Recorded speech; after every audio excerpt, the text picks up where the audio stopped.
একটা ছেলে আছে, যাই না ছেলের বাসায় পড়াবার কাজ করছি, করিয়ে বড় করছি, কতটুকু কষ্ট করে মানুষ করছি আল্লাহ তারা কেউ জানে না।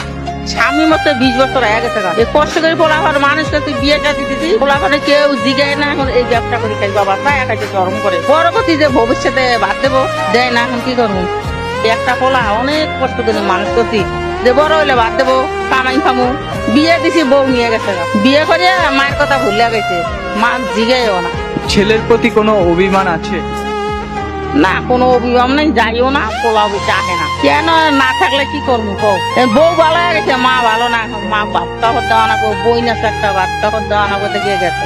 ছেলে এলো সিলবলের হাড়ি পেতিল বানা কাজ করে, ভালোই বেতন পায়, তাও দেয় না, তাও দেয় না। না খারাপ মানে বুকতে অনেক কষ্ট লাগে, চকে যায়, যেই শাক তুলতে যায় বুক ভিজে যায়, কান্দে গায়, এই রে হায় আল্লাহ কি কষ্ট করি মানুষ করছি। আজকে বলাই যদি মাসে 1000 টাকা দিলে, এই যে বিয়ের পর ছেলে সন্তানের বাবা মা পর হয় না?